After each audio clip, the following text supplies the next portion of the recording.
Hi, how are you? Hope you're well. Today I am here to read my most anticipated rom-coms that are releasing this year. I did this video for the first time last year because I'm not really a rom-com girly anymore, and so usually there are only a few that I look forward to every year, and most of the time they come out around the March through May months, and so I like doing this video just as a little collection of let's read all of my newly anticipated ones and see how they are. I'm very excited to make this video. I'm very excited to read these books. I genuinely can't wait. This year there are 2 books that I'm very much looking forward to reading, and so let's just get to it.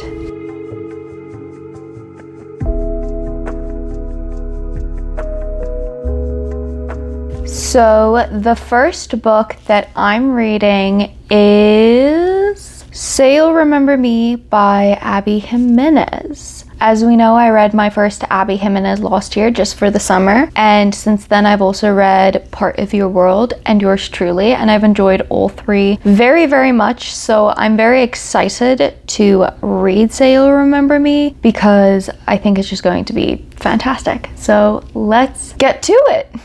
I just finished chapter 13 and I'm on page 100 of Say You'll Remember Me by Abby Jimenez. And so far it's been really interesting. I'm this far into the book, which is insane because I have not read a book this quickly in a hot second. I don't remember reading the back for this book, so the plot of it is throwing me off a bit, but it's interesting and I'm excited to see where it goes. I'm probably about 30-ish% in, and I can say right now that I can feel that this book is going to make me cry like a baby, so not looking forward to that. One thing I really love about this book is the fact that she puts trigger warnings. If you've watched me for a while, you know that I think trigger warnings are very important, and the fact that she puts them but also warns you so that if you don't want to read them, you don't have to. I really, really appreciate that. This book is definitely very quirky so far, but it doesn't bother me. This book is definitely what I've been wanting and needing, and I'm really enjoying it so far. However, what has happened so far with this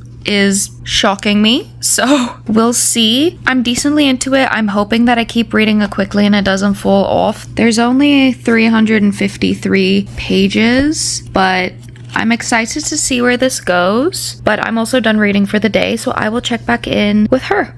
I just finished chapter 21, which is on page 181, and so far I have mixed feelings a little bit, not me using my remote. So I'm about this way into it. I think it's safe to say that I'm at the halfway point. So far, if you read the back of the book, distance is what keeps them apart, but they basically fell in love with each other after their first date, which happened all the way in chapter 4 on page 23, and it was a great date. They have great chemistry. They really are perfect for each other. There's no denying that fact. However, it feels a bit insta-lovey because their date was so perfect, and at least it's realistic in terms of why it's not that insta love where it's like love at first sight. They had a really great date and they just kind of fell head over heels in like with each other, which I completely understand. But that happened, and then it's the distance keeping them apart, and so far this has just been them trying to navigate. Do we try and move on? Do we try long distance? What do we do? And I'm just not the biggest fan of that personally because it makes me very anxious, just to be perfectly honest. I don't really like having to deal with that, and I think we're at a point where they're gonna have like a false happily ever after, and then we're gonna get to the 3rd act and shit is going to hit the fan. And so I'm just not the biggest fan of this so far because it's just making me very anxious, and this type of storyline just is not my favorite, I guess you could say. So that's how I'm feeling so far, but I am very much enjoying both of these characters, and I'm excited to see how they navigate the situation. So I will check back in if I have something else to say or once I'm done.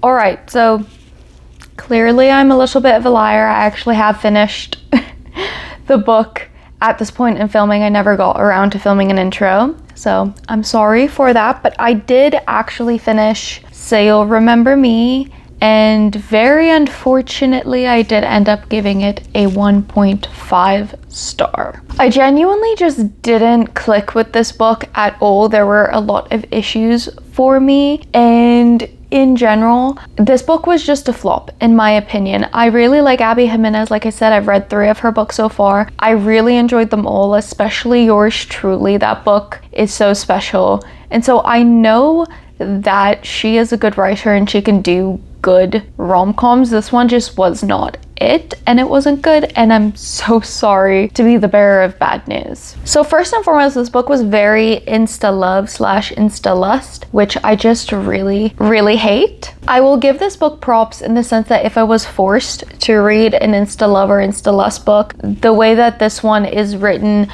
isn't as bad as some others might be. This one is probably one I'd be more forgiving toward, because at least, I don't know, it was insta-lovey, it was insta-lusty. I hated it, and it's gonna get points knocked off for it. However, it's not the worst insta-love, insta-lust book that I've read, that I've experienced. And so I also do have to give it props for that, if that makes sense. And I also just have to be very honest, I don't understand why they liked each other so much at the beginning. I do think that Samantha and Xavier are a cute couple, and I was rooting for them. However, their chemistry to me wasn't crazily abundant. Nothing extraordinary happened. They just had a really fantastic first date. And so I didn't get why they were holding on to each other so desperately at the beginning, especially after the first date. It was just a bit strange to me. I understand why they fell in love with each other so hard later in the book, but after that very first date, again, it's just, yes, it was a great date, and yes, they had chemistry, but it wasn't earth-shattering, in my opinion. The Rhysand from ACOTAR comparisons were really weird and annoying. Don't fangirl about other books in your book. It's weird and strange to me, and I really don't like it. It's almost worse than the constant Taylor Swift references in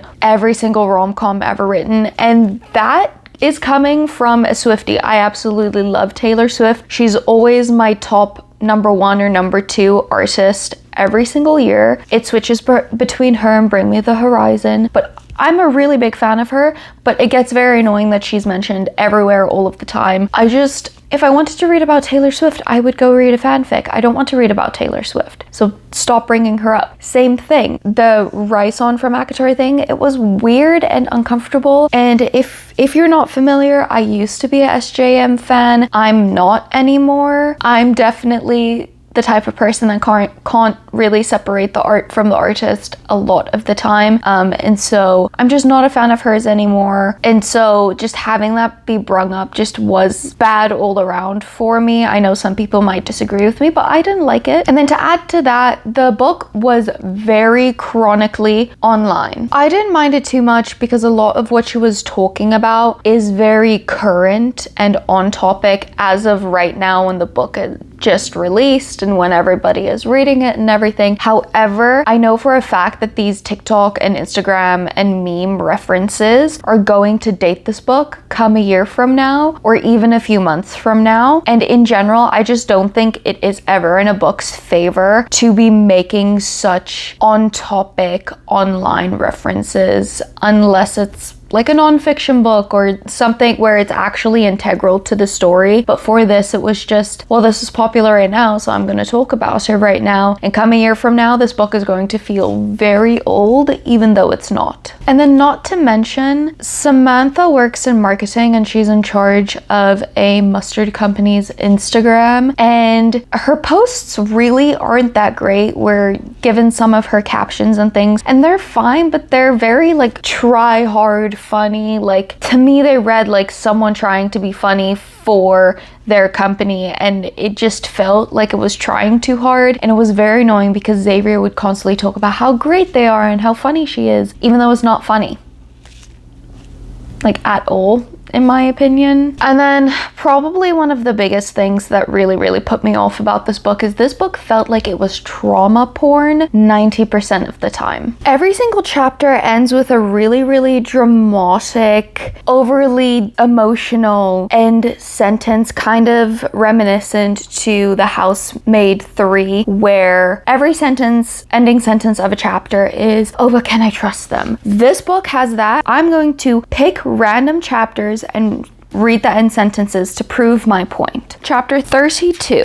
So the mustard brand that she works for is Merkel's. They're having a romantic moment and then Merkel's gets brought up. And so it starts with him saying, and this is in relation to something that happened earlier, but he says, I'd have your lava lamp and a bottle of Merkel's mustard where you could see it from your pot. And then she interrupts him and said, you keep buying Merkel's for me? No, I buy it because it's the best. I smiled up at him, his hair hanging over his eyes. I think this is the only right answer, I whispered. He curled his fingers around my ear and pressed his lips to mine. This time, I didn't stop him with silly questions. And that one at least wasn't too bad because it was alluding to a spicy scene, but there are some really bad ones. Chapter 12, the end of chapter 12. And also, why was he coming? Like, I got the whole want to be in a room with you thing. I wanted to be in a room with him too. But what was the point? We were too far away to make anything of it. I decided just for this weekend, I wasn't going to care. I can't give too much detail because this is chapter 46, which is at the very end of the book. Maybe that's the lost thing we forget. Or maybe we never forget it at all. Not really. We lose the words to say it. We lose the ability to show it, but we never lose the ability to feel it or recognize it when we see it. Love is the brightest color in a gray world, which that is a running theme in this book, being gray and this and that and this and that. Oh, here's another one, chapter 40 or chapter 39, the end of chapter 39. That's it. That's all I could do. I couldn't hold her. I couldn't help her. We were a bonded pair separated by cages 2,000 miles apart. Let's see what else I could find, shall we? The end of chapter 27. It was like he was always thinking about me, a crow bringing me shiny things, but really all I wanted him to bring me was him. Every chapter ends like that with this overly dramatic, overly emotional sentence or paragraph, and it gets very tiring. Obviously, the things that I read you from this book isn't that bad because it comes in bits and pieces. I only read maybe 5. If it was only those 5, it wouldn't have been that bad. But when every single chapter ends that way and there are 47 chapters, it gets tiring really fucking quickly.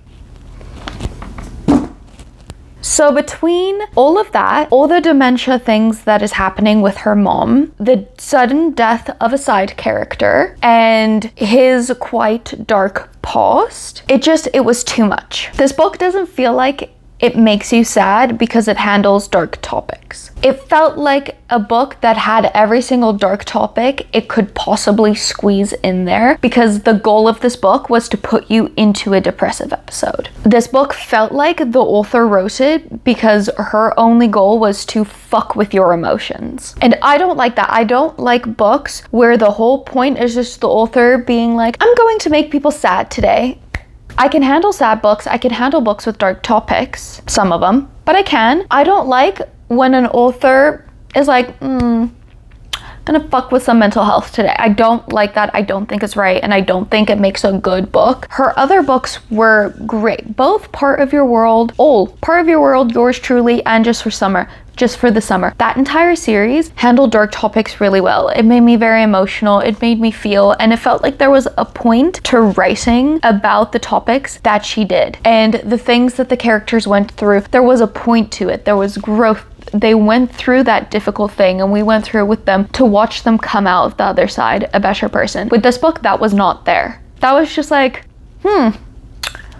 let's make them suffer just for funsies. And I didn't cry once, just by the way. There were a couple parts where my eyes teared up, but I saw the part where she was like, you're gonna cry, this is emotional, you're going to be sad, get the tissues. Didn't cry once because everything felt pointless and vain. And then finally, I can't really go into detail about this much because of spoilers, but the ending made absolutely no sense. This is the type of happily ever after that I hate in books because it makes no sense and it's incredibly unrealistic. I have read fantasy books in fantasy worlds about fantasy creatures that have more realistic endings and happily ever afters than this goddamn book did. None of it made sense. If you read it, you know exactly what I'm referring to, but everything that happened is the opposite of what should have happened. And I was not happy about that. I love happily ever afters. I don't care if they're a bit unrealistic because real life doesn't have happily ever afters. I don't care about that. I really do not. Are happily ever afters unrealistic generally? Sure, probably. But this went too far. It was ridiculous. None of the choices made sense. And that's all I'm going to say because this is non-spoilers. I did end up giving this book 1.5 stars though, because at the beginning of the novel I did really enjoy my reading experience. It's just the more I read and the farther I got into it, the more I disliked it. And it was very slow, and it's one of those books where very unfortunately the farther along it goes, the worse it gets. Even post finishing, I feel more strongly about this book than I did when finishing, if that makes sense. So 1.5 is really the only reasonable rating I feel I could give this, but it was not good. I'm not going to write Abby Jimenez off as an author because I've read 3 other books that I loved by her. So I'm willing to give her the benefit of the doubt that this is just a dud. However, wouldn't recommend this book, truly. I'm very sorry if you're watching this and you liked it. I'm so happy that you liked it. I obviously wish that everyone likes every book that they read and every book's a 5-star, but this one was not it for me. So yeah.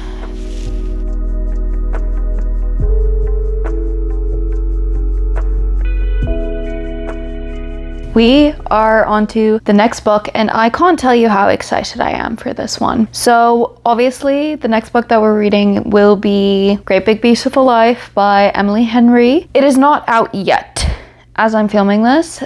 It is coming out in a few days. Today is Friday. It is coming out Tuesday. I will be going to the store and getting it immediately. I have warned my fiance multiple times at this point. I said, hey, Tuesday, we're going and we're buying that book for me. I don't want to hear that you're tired. We're going. That's really all I have to say. I'm very excited, but I'm also very nervous. I don't know why, but this book is just scary for me to pick up for some reason. But I am excited nonetheless. And so I will just check back in once I've started reading it.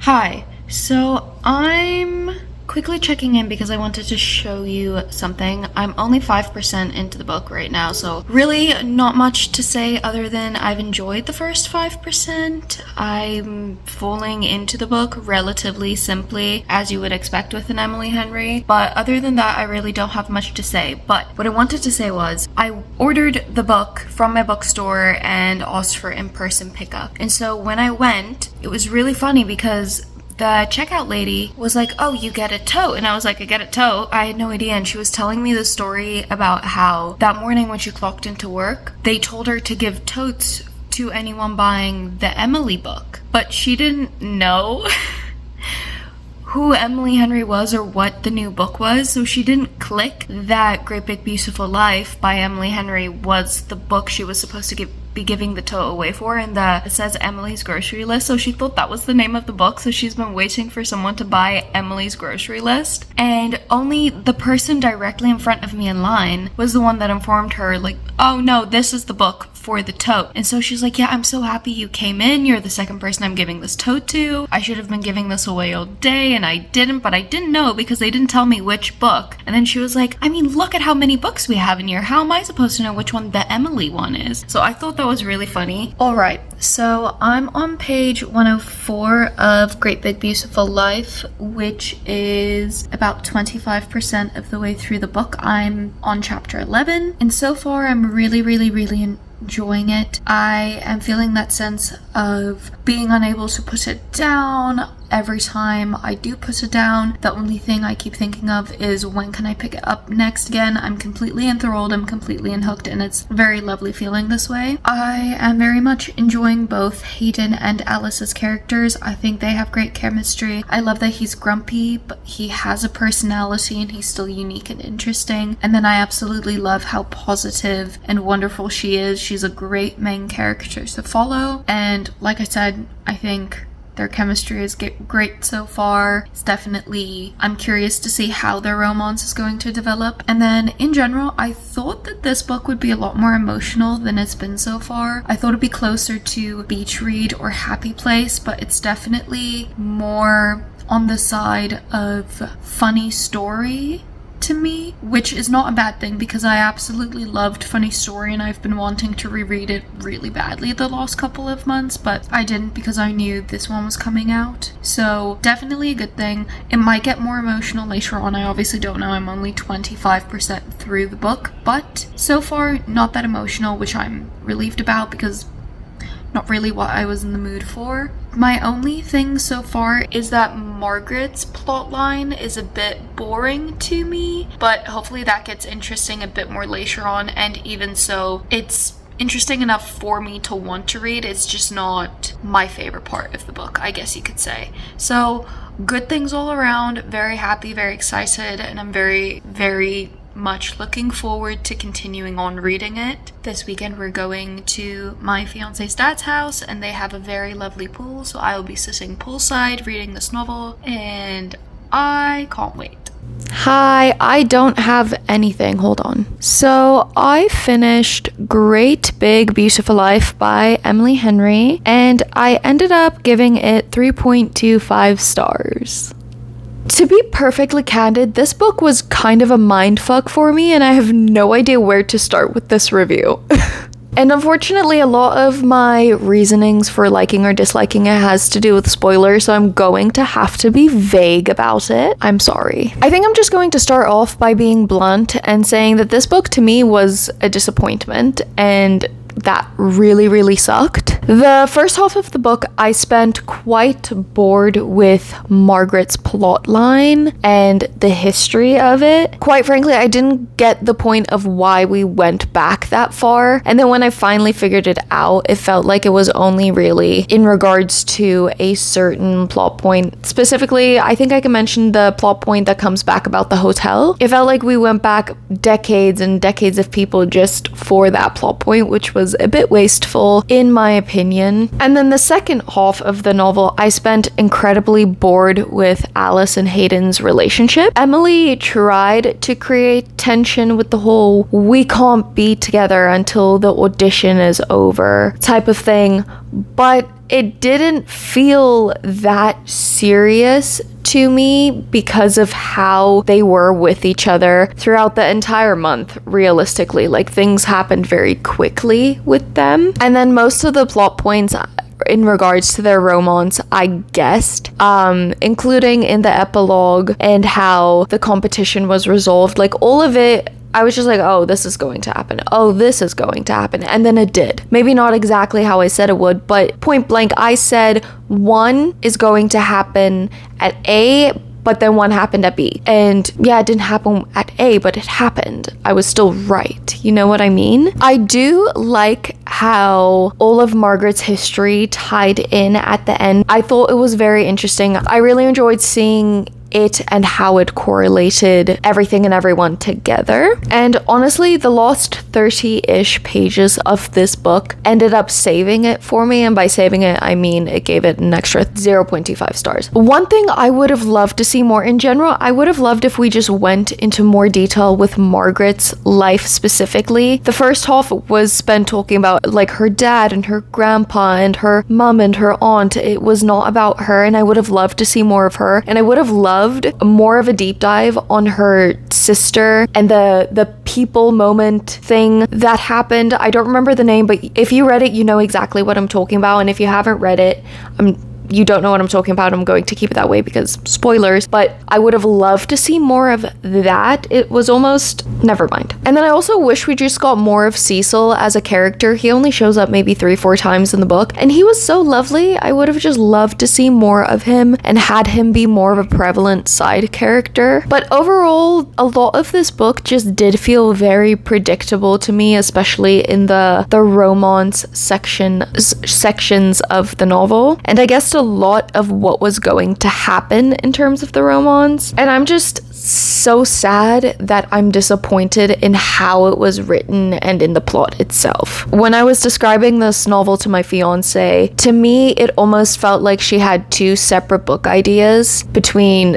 Margaret and Cosmo, and then with Alice and Hayden, and she didn't have enough to make them full books, so she mushed them together, and I feel like that was kind of at a failure a little bit. Between the predictability and then just the lacking in the interesting points, it's just quite disappointing. This to me was one of those books where it just felt like there was so much potential, and then instead of focusing on those things with the potential, it was just focused on the predictable, boring things that we've seen in every rom-com ever.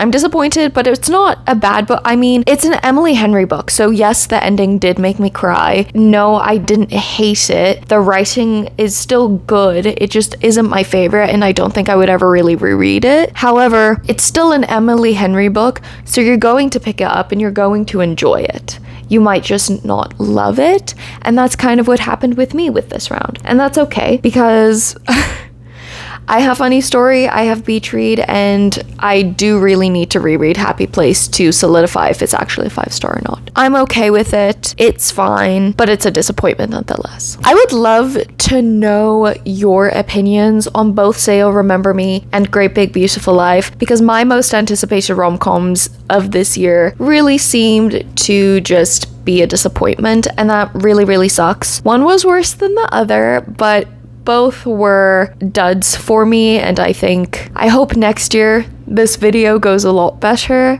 but we'll see. So please let me know what you thought of both of these books. If you disagree with me and you love them, why? I would love to know. And then if you like me or my videos, I really appreciate a like, comment, and subscribe if you feel like it. I hope you have a wonderful day. Thank you so much.